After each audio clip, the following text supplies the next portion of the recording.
السلام علیکم جماعت پنجاب، امید کرتی ہوں آپ سب خیریت سے ہوں گے۔ آج ہم سبق نمبر 8 میرے دیس کے رنگ نرالے کا آگے پڑھیں گے، ٹھیک ہے۔ کل ہم لوگوں نے صوبہ بلوچستان کے بارے میں پڑھا تھا، آج ہم صوبہ سندھ کے بارے میں پڑھیں گے، ٹھیک ہے۔ صوبہ سندھ کا مرکزی شہر کراچی عروس البالات کہلاتا ہے۔ کراچی آبادی کے لحاظ سے پاکستان کا سب سے زیادہ گنجان آباد شہر ہے۔ اسٹال پر موجود آدمی نے ہمارا استقبال بھلی کرے آیا کے لفظ کے ساتھ کیا۔ اس نے ایک خوبصورت کپڑا ہمیں دکھاتے ہوئے کہا کہ یہ صوبہ سندھ کا خاص کپڑا ہے۔ کپڑا اجرک ہے۔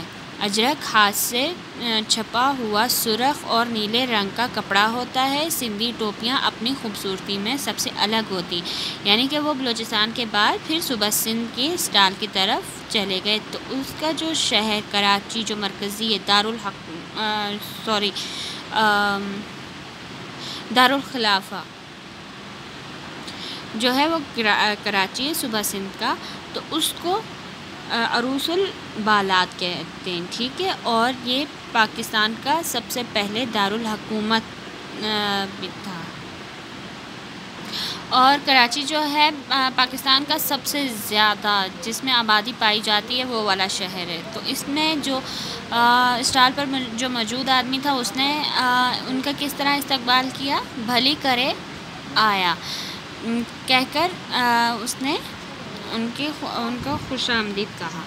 تو اس کے ساتھ ہی اس نے ایک خوبصورت کپڑا دکھایا اور کہا کہ یہ صوبہ سندھ کا خاص کپڑا ہے۔ کیا نام ہے اس کپڑے کا؟ اجرک۔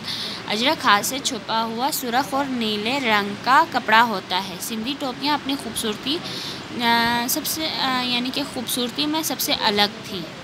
وہاں چھوٹے چھوٹے شیشوں سے مزین دھاگوں کی کڑھائی سے بنے ہوئے لباس بھی موجود تھے۔ ابو جان نے ایک دھاری دار کپڑا اٹھا کر پوچھا، اسے کیا کہتے ہیں؟ اسٹال پر موجود شخص نے جواب دیا، یہ کپڑا سوسی کہلاتا ہے۔ اس اسٹال پر رنگ برنگے کپڑوں کے ٹکڑوں کو جوڑ کر بنائی گئی چادر بھی موجود تھی۔ ہمیں بتایا گیا کہ انہیں ریلی کہتے ہیں۔ اچھا، اب وہاں پر یعنی کہ جو چھوٹے چھوٹے شیشوں سے نا اور علیحدہ علیحدہ رنگوں کی دھاگوں سے کڑھائی سے بنے ہوئے لباس بھی موجود تھے، ٹھیک ہے، کہ کپڑے موجود تھے۔ ابو جان نے ایک دھاری دار کپڑا اٹھایا اور پوچھا کہ اسے کیا کہتے ہیں؟ تو اسٹال پر جو آدمی موجود تھا اس نے جواب دیا کہ اس کپڑے کو سوسی کہتے ہیں۔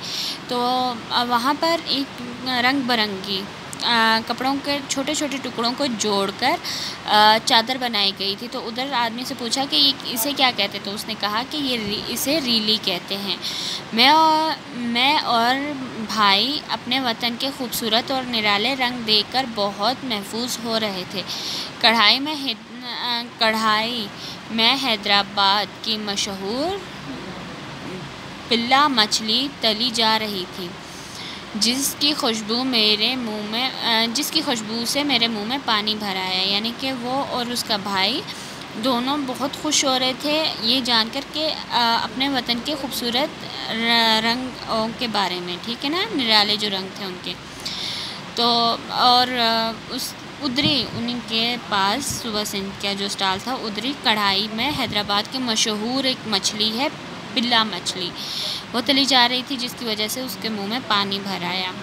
مزید آگے بڑھے تو خیبر پختونخوا کا اسٹال بڑی شان سے موجود تھا۔ اس کے دروازے پر در خیبر کا ماڈل سے سجایا گیا تھا۔ صوبہ خیبر پختونخوا کا شہر پشاور پھولوں کا شہر کہلاتا ہے۔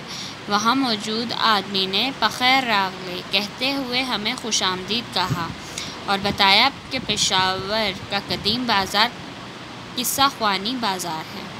اب وہ لوگ آگے بڑھے تو وہاں پر ان کو خیبر پختونخوا کا اسٹال نظر آیا جو بڑے شان سے موجود تھا وہاں پر۔ تو اس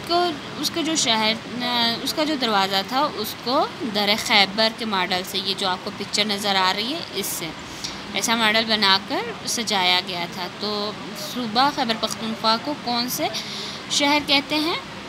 جی، پھولوں کا شہر کہلاتا ہے۔ وہاں جتنے بھی وہاں پر جو آدمی موجود تھا اس نے کیا کہا؟ بخیر راغلی کہتے ہوئے اس نے خوش آمدید کہا اور بتایا کہ پشاور کا ایک بازار، بہت پرانا بازار، اسے قصہ خوانی بازار کہتے ہیں، ٹھیک ہے، جس میں کہانیاں سناتے ہیں۔ تو اس کے بعد ہے عمر نے پوچھا کیا وہاں لوگ ہر وقت قصے سناتے ہیں؟ پرانے وقتوں میں ایسا ہی ہوتا تھا، آدمی نے بتایا، اور پشاوری قہوے سے ہماری تواضع کی۔ پشاور میں مشہور چپلی کباب خوشبو نمائش میں آنے والے لوگوں کی توجہ اپنی جانب کھینچ رہی تھی۔ ہم نے امی جان اور باجی کے لیے چپلی کباب خریدے۔ وہاں موجود خوبصورت لباس دیکھ کر اندازہ ہوا کہ خیبر پختونخوا کے لوگ بھی روایتی قمیض شلوار ہی پہنتے ہیں، مگر ان کا لباس خوب گھیردار ہوتا ہے۔ خواتین خوبصورت کڑھائی والی لمبی قمیضیں یا فراکیں پہنتی ہیں۔ خیبر پختونخوا میں رہنے والے اپنی بہادری اور دلیری کے لیے مشہور ہیں۔ اب یہاں پر کیا کہا گیا ہے کہ عمر نے پوچھا کہ وہاں پر کیا لوگ ہر وقت کہانیاں ہی سناتے رہتے ہیں؟ تو انہوں نے کہا کہ پرانے وقتوں میں ایسا ہی ہوتا تھا۔ اس آدمی نے ان کو بتایا اور اس نے پشاوری قہوے سے ان کے مہمان نوازی کی۔ پشاور کی مشہور جو چپلی کباب ہیں اس کی خوشبو جو ہے وہ ہر آنے والے کو اپنے طرف کھینچ رہی تھی۔ تو انہوں نے اپنی امی اور اپنی باجی کے لیے چپلی کباب خریدے اور وہاں پر موجود جو لباس ان لوگوں نے دیکھے اس سے ان کو پتہ چلا تھا کہ خیبر پختونخوا میں کا بھی روایتی جو لباس ہے وہ قمیض اور شلوار ہے، مگر ان کا جو لباس ہے وہ بھی خوب کھلا اور گھیرے دار ہوتا ہے۔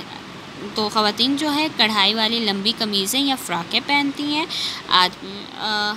ٹھیک ہے۔ خیبر پختونخوا کے رہنے والے اپنی بہادری اور دلیری کے لیے بہت مشہور ہیں، ٹھیک ہے بچوں۔ یہاں تک آج کے لیے کافی ہے، کل انشاءاللہ ہم آگے پڑھیں گے۔ اپنا بہت سارا خیال رکھیے گا۔ اللہ حافظ۔